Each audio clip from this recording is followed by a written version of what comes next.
दोस्तों, स्वागत है आपका मेरे YouTube चैनल इंग्लिश बाबू पर। और आज मैं फिर हाजिर हूँ आपके साथ एक नई स्टोरी लेकर।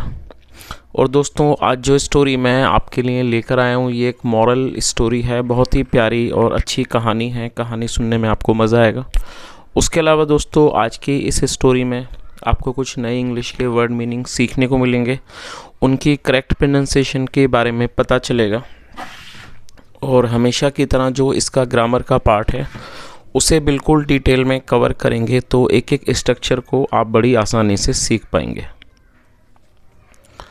तो चलिए दोस्तों, आज की इस कहानी को हम शुरू करते हैं। और सबसे पहले कहानी का टाइटल देखते हैं। कहानी का टाइटल है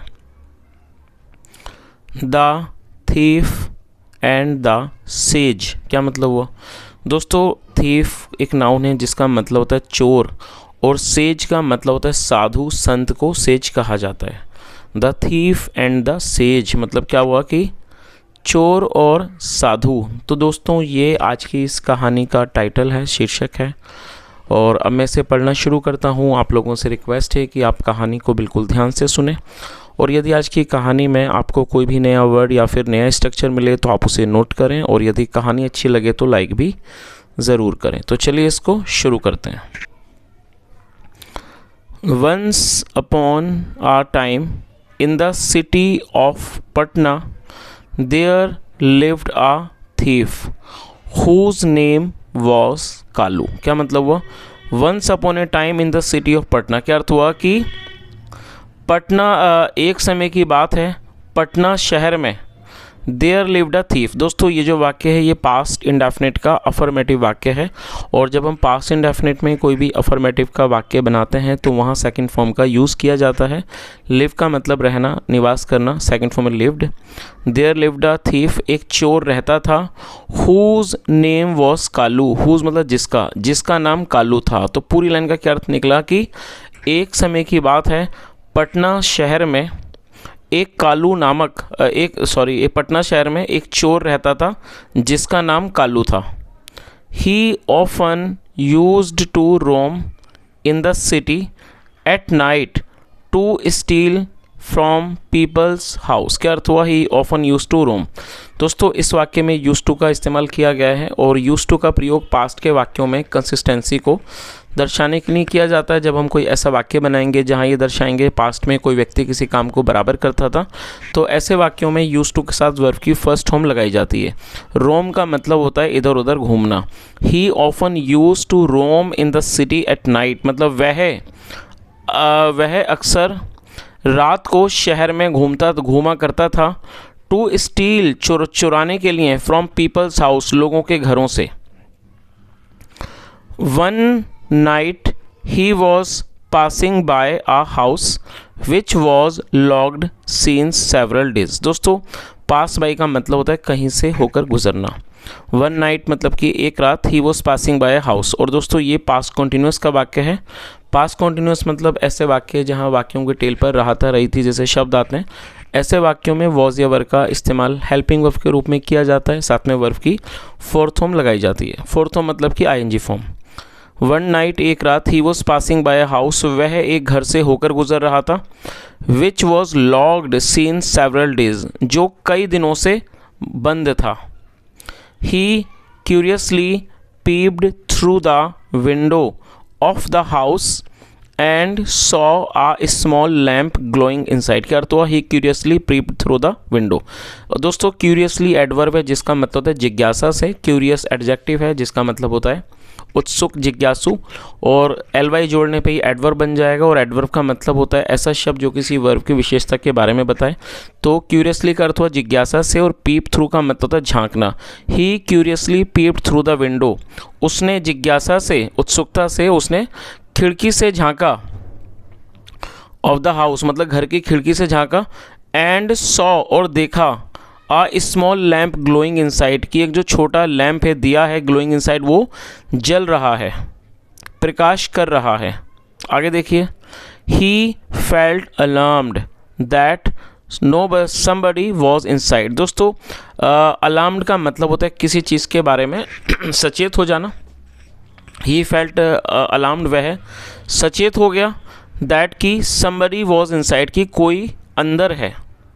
ही वेटेड फॉर सेवरल मिनट्स, और दोस्तों ये भी पास्ट इंडेफिनिट का वाक्य है जहाँ सेकंड फॉर्म लगाई गई है। वेट मतलब प्रतीक्षा करना, इंतज़ार करना। Second form waited, he waited for several minutes, उसने कई मिनट तक इंतज़ार किया। But nobody came out, लेकिन कोई भी बाहर नहीं आया। आगे देखिए।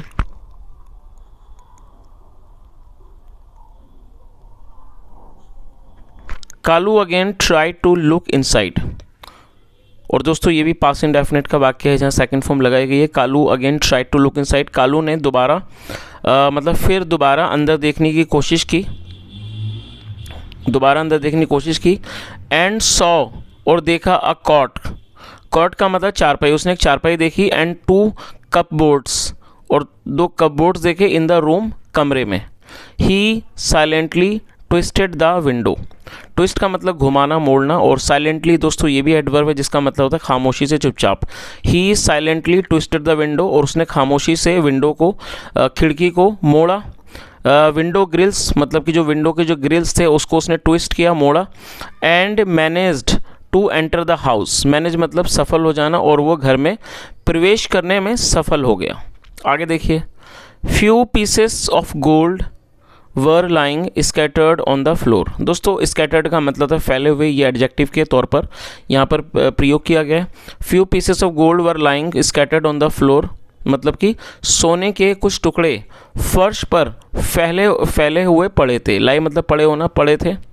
Kalu felt very delighted, feel delighted का मतलब होता है खुश होना, और ये सेकंड फॉर्म है felt dilated.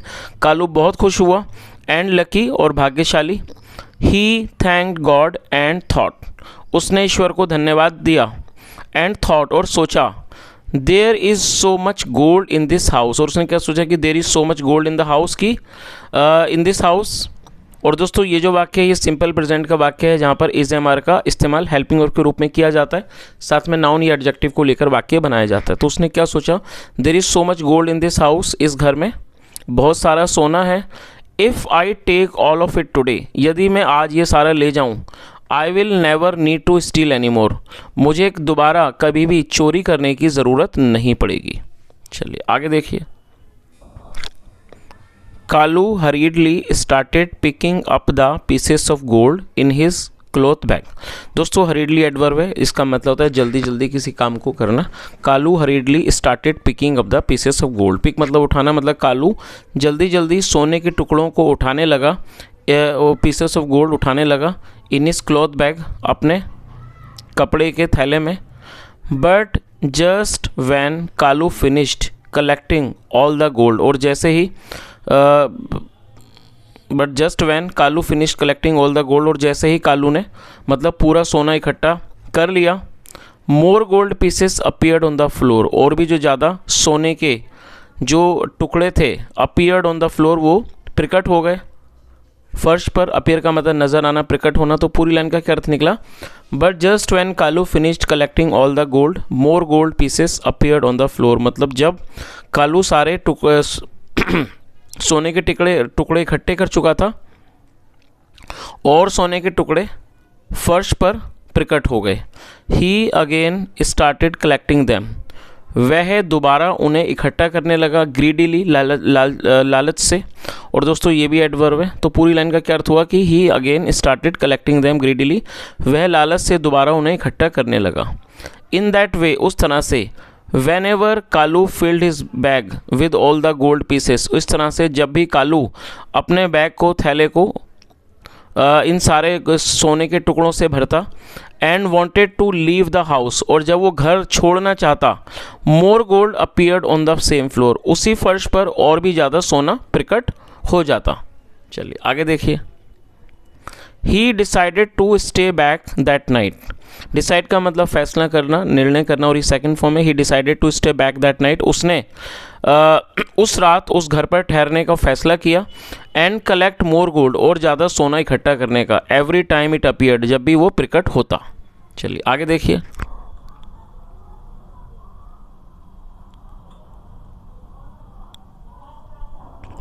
The next morning he wanted to get out of the house. और दोस्तों ये भी पास्ट का ही वाक्य है जहाँ सेकंड फॉर्म लगाई गई है।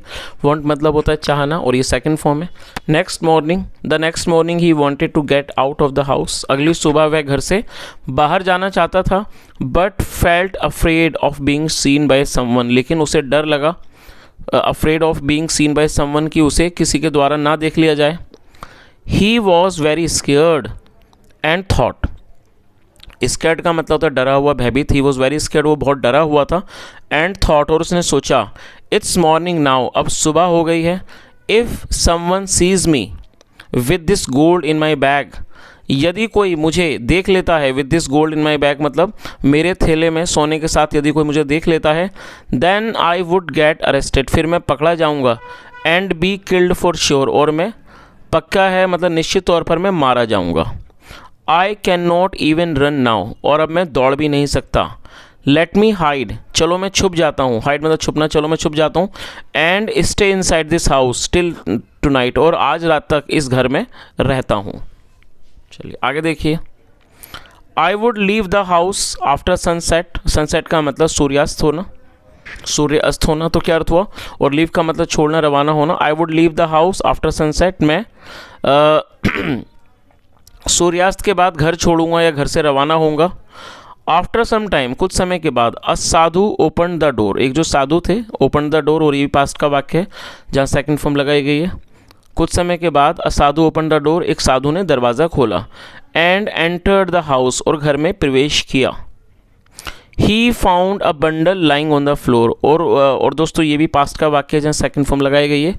फाइंड का मतलब पाना, second form found. He found a bundle lying on the floor, उन्होंने फर्श पर एक बंडल को पड़े हुए देखा, पाया।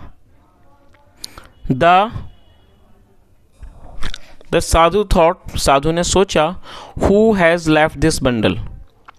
और दोस्तों ये प्रेजेंट परफेक्ट का वाक्य है जहाँ पे हैज़ एफ के साथ थर्ड फॉर्म लगाई जाती है। लीव मतलब छोड़ना, थर्ड फॉर्म लेफ्ट, और हु एक इंट्रोगेटिव वर्ड के तौर पर प्रयोग किया गया है। तो क्या अर्थ हुआ? साधु थॉट, साधु ने सोचा, who has left this bundle मतलब ये बंडल किसने छोड़ा है। Who came to the house, घर पर कौन आया। व्हेन आई वॉज अवे, जब मैं नहीं था। He quickly opened the bag and found it full of ash, उन्होंने जल्दी से बैग को, थैले को खोल दिया। एंड फाउंड इट, और उसको पाया, फुल ऑफ ऐश, ऐश मतलब राख, और उसने उसको राख से पूरी तरह से भरा हुआ पाया। उन्होंने उसे राख से भरा हुआ पाया। कालू ऑल्सो सॉ दिस, जो कालू था उसने भी ये देखा। From behind the cupboard, cupboard के पीछे से कालू ने भी इस चीज़ को देखा। आगे देखिए।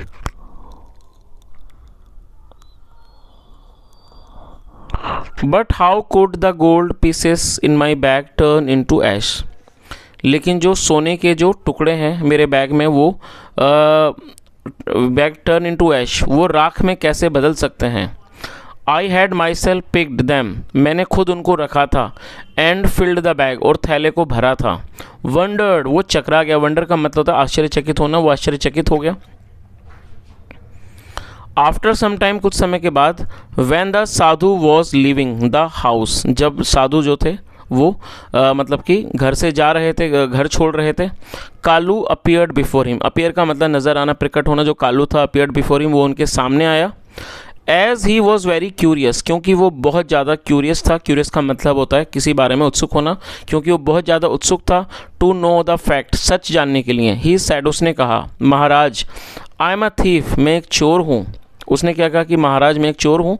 आई entered your house last night to steal something, मैंने पिछली रात आपके घर में प्रवेश किया। टू स्टील समथिंग, कुछ चुराने के लिए। I saw the gold pieces lying on the floor, मैंने सोने के टुकड़ों को फर्श पर पड़े हुए देखा।